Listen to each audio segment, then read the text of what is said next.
Thank you for joining us today for Look Before You Speak. And we have a very special guest, Padyn Humble, an artist from Great Falls who's living in Missoula right now.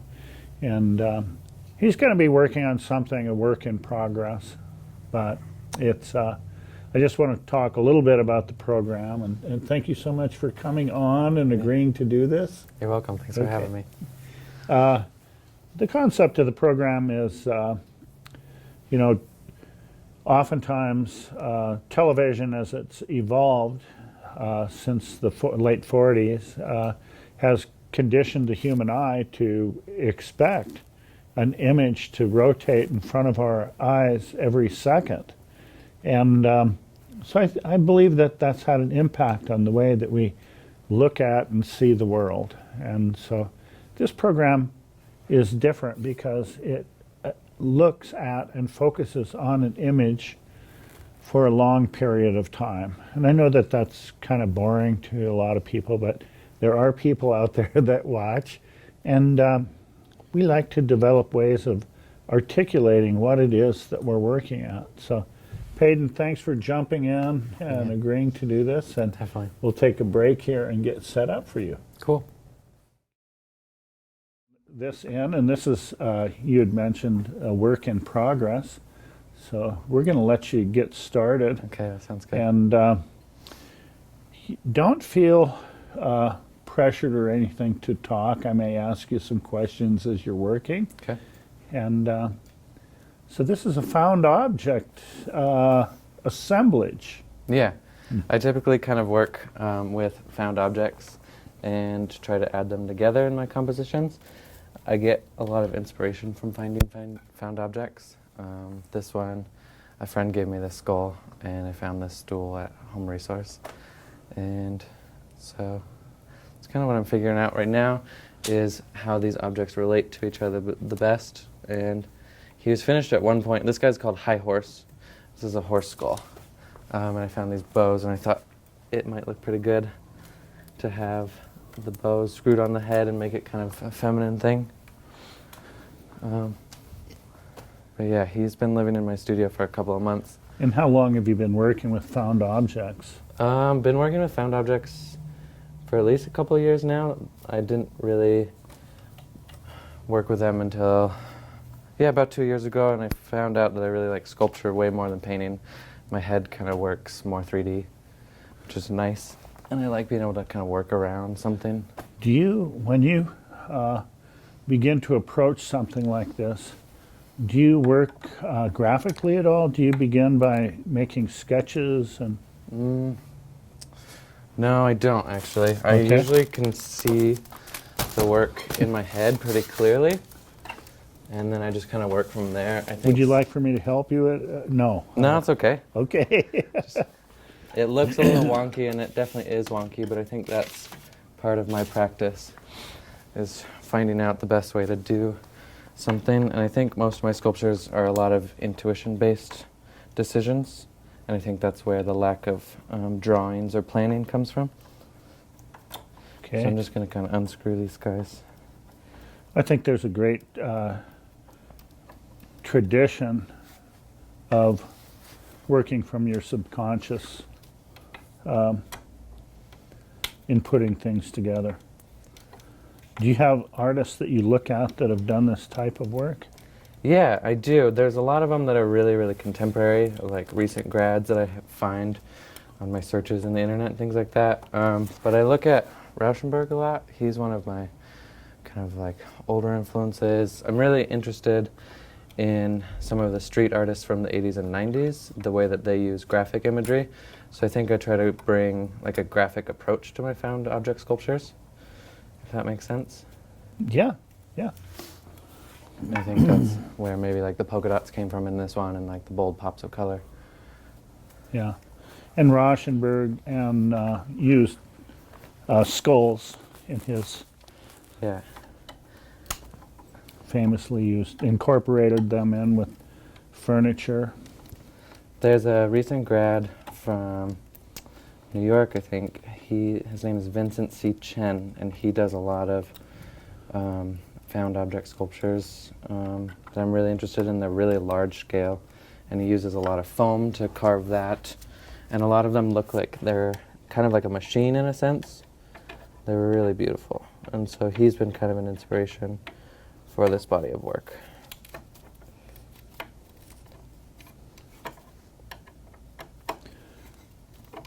Do you feel like your background has been in painting? I actually feel like my background might be a little bit more in photography. I've never really had any specific formal training in painting or drawing. And so when I was in high school trying to figure out that I want to go to art school, I got really hooked on photography. And I think that's kind of where my interest in art stemmed and was able to kind of be fostered for a while, was the quickness and the individual aspect of photography. I could kind of do everything by computer and get it done quickly and show my results. But now I think my work is more influenced by painting after being in school for a couple of years. The painting classes really helped, and I was able to kind of get some of my ideas out in a more direct manner, I feel, that photography didn't really offer. That's interesting. I don't know. But yeah, a lot of my work right now is really influenced by kind of the Western stereotypes and Western imagery. And you grew up in the West. Yeah, I can't get rid of it. Charlie Russell was everywhere growing up. I went to Charlie Russell High School. It's kind of everywhere. The C.M. Russell Art Auction is there in Great Falls every year. So I was very influenced by the West growing up. I think that's kind of funny that it's showing up so much in my work right now, because maybe I don't see it that much, but I'm not really into that style of work. Bronze sculptures and oil paintings and things that Charlie Russell did, I don't find too much inspiration from, but I guess it's seeped its way into my work pretty far.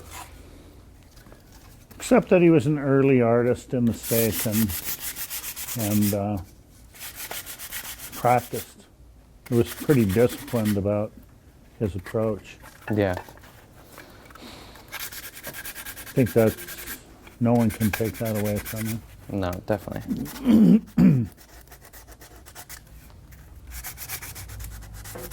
Do you have any, for lack of a better description, set of rules that you follow in your head in putting things together? You know, I don't think I do. I'm really loose in my studio practice. I kind of, whatever comes to me is usually what I follow. And right now my work is pretty expansive to where I can't really see any rules between each piece. Maybe rules and color schemes, things like that, but as far as working, I usually just try to be really open with myself in the studio practice and just do it. I feel like I'm pretty casual in the studio, and I never really know what's going to happen, which is kind of fun, but also really scary some days. What do you mean scary? What's frightening? Not scary in like a literal sense of the term. I think it's more scary that you may get to the studio and have no idea what you're going to do that day. And maybe like scary in a good way. You're like, you get there, you don't have a plan. You're challenged. Yeah, you're challenged. You don't have a plan, and by the end of the day, you may have a brand new sculpture or a brand new painting. And I think that's what's really exciting about it. And lately, with the way that I'm working for my BFA exhibition, I do plan a lot before I get to the studio, so I don't feel like I'm wasting my time. But in the off times that I don't have any events or shows coming up, I'm usually pretty rule-free. But I usually, right now, I make plans for the things that I need to do before I get in there, just so my studio time is valued.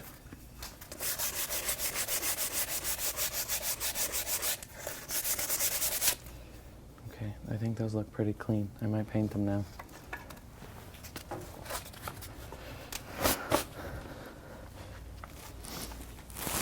I kind of picked a color at random today, and I think That might be fun. Maybe I'll paint over it later, but I picked this kind of neon seafoam pea color. Okay. And I'm not sure if it's the best one, but I really like it.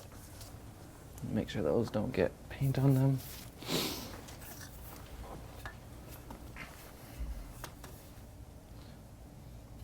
I think the reason that I'm going to redo this piece is so that fits in with the latest body of work a little bit more.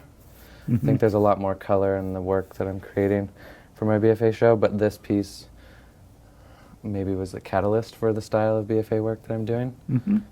Now, when you were growing up, did you go through stages where you discovered that or thought about being an artist, and then other people that were surrounding you, your peers, also identified you as an artist? I think so. I think there's kind of a trend when you're younger and in school that if somebody shows talent in drawing or painting or something, they kind of already automatically label you as an artist. They go, oh, you can draw, you're going to be artistic. And I guess that idea didn't really come up till maybe middle school, that I was really interested in art. But people kind of labeled me throughout elementary school and things like that. So that might have helped foster the idea that I wanted to be an artist. But I don't really have anybody in my family or anything that's artistic, so it was all up to me to But they're supportive of you. I think so. They definitely don't quite get it, which I think is Typical for artists. typical for artists and typical kind of for, typical for any artist, especially in Montana. I feel like art is kind of separate.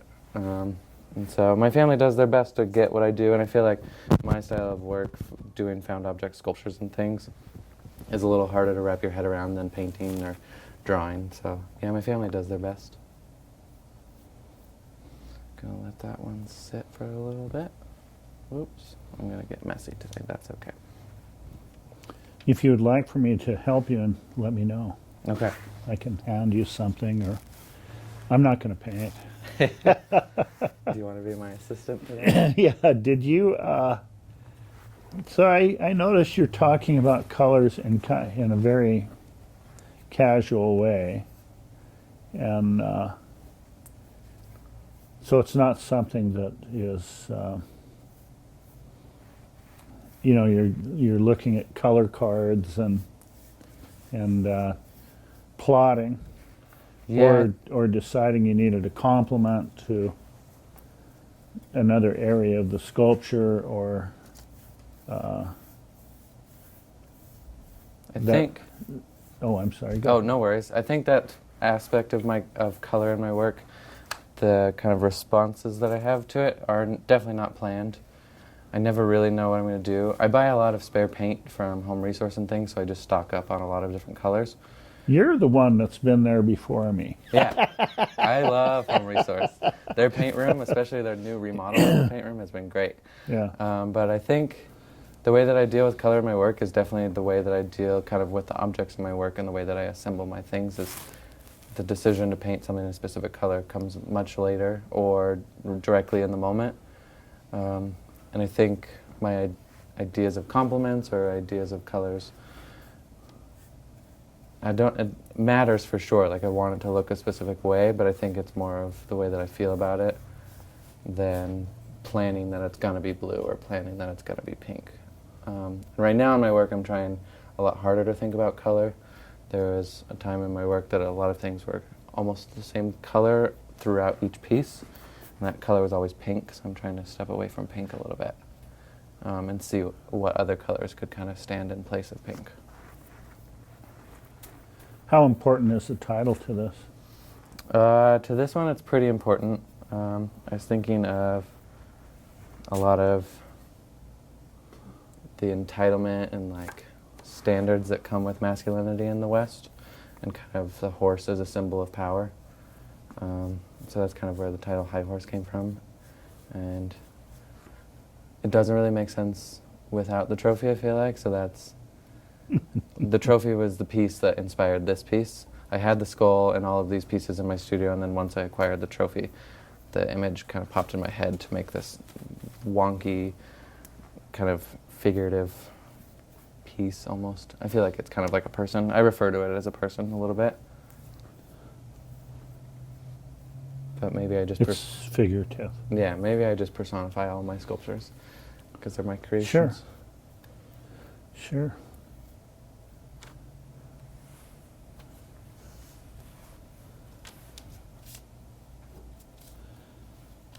And do you intend to include this in next exhibition? I think so. That's the idea was to not, and then I've been getting a lot of pressure from my professor. He really likes it. I just didn't think that it quite fit, but I think with a few touches and some different colors, I can definitely make it fit. But even if it doesn't, it's nice to be kind of revisiting old work. And I'm making quite a few other things too, so if it doesn't fit in the gallery or the space that I've been allotted, then I think I'm okay with it not going in there. I'm hoping that we can get a final image of this piece. Definitely. If that's possible. And you have a long way to go today, and I'm not sure we're going to be able to be with you through the entire execution. But Yeah, that's okay. I can definitely send a photo. yeah.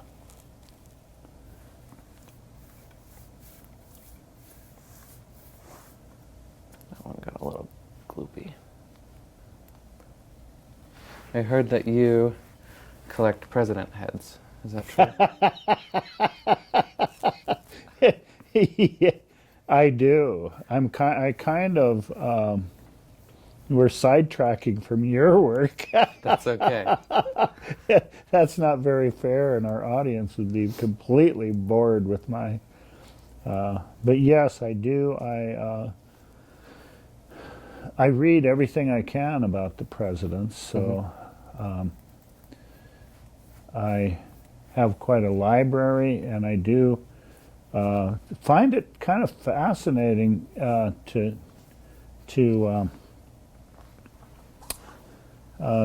allow that information to kind of drive what I collect, and I do assemble them and play around with them. Nice. For sure. Yeah, Catherine told me that. Yeah. I collect paintings for Marianne every now and again when I find a good one for her. So if I see a president head, I'll get one and give it to Marianne to give to you. They have. That's very nice of you. It's the camaraderie of artists on the same journey in life. Going, okay, hey, can you use this or this or this?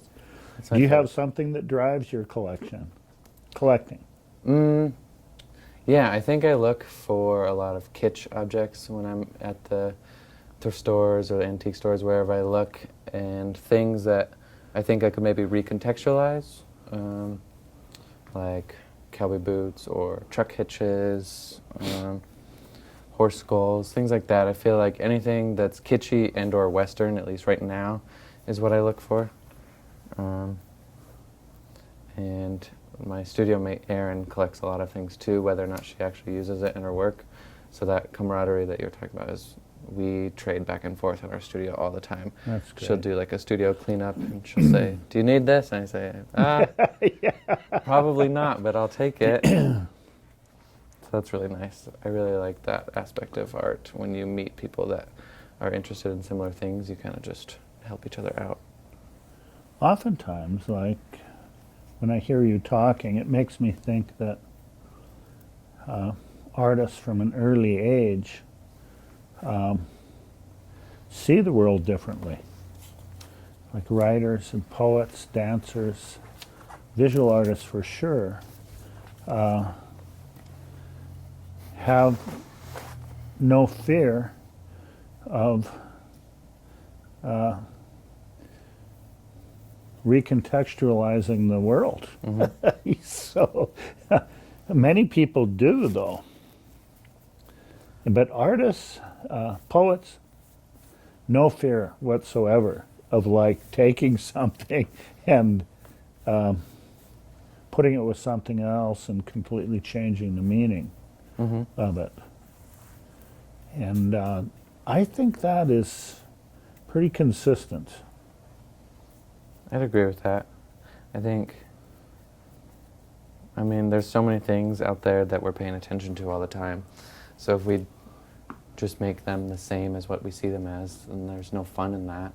And I think it's super exciting in the studio practice to be able to find objects and find the meanings and completely switch them around, because we're all just doing the exact same thing. If nobody recontextualized, everything would be very boring. So somebody's got to do it. Yeah. There you are. That's great. It's your mission. Yeah, I guess so. My partner's a dancer, and so he recontextualizes this through movement and sound and things like that. That's exactly right, too. Which is really interesting to see how he tackles art and tackles his environment in a much different way. Like, he doesn't have props to deal with necessarily. Like, all of these to me are props that I kind of... But he thinks of time differently. Yeah, dancers think of time differently than visual artists. Definitely, and his use of time and his idea of time is really foreign to me, and I find it very inspiring. Yeah.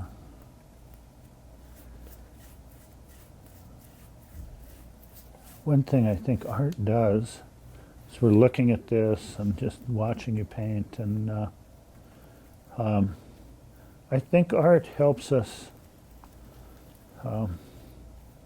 or should help us, empathize with different points of view of life and the world, and as you're putting this together, you know, maybe people are going, "What is he doing?"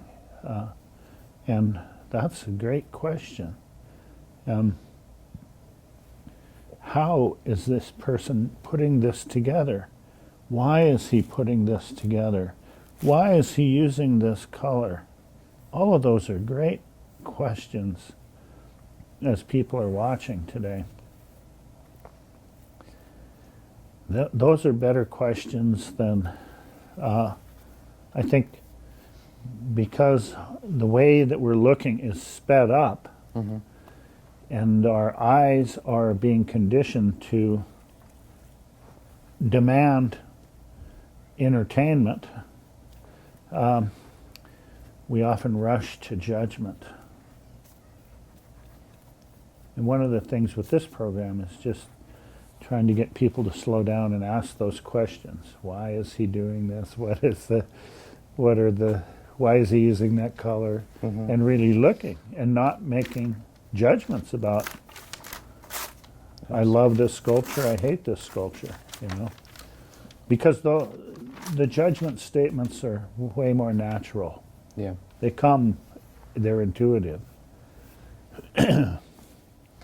That's what I hope to achieve with this program, is just a sense of patience and changing the way that we look.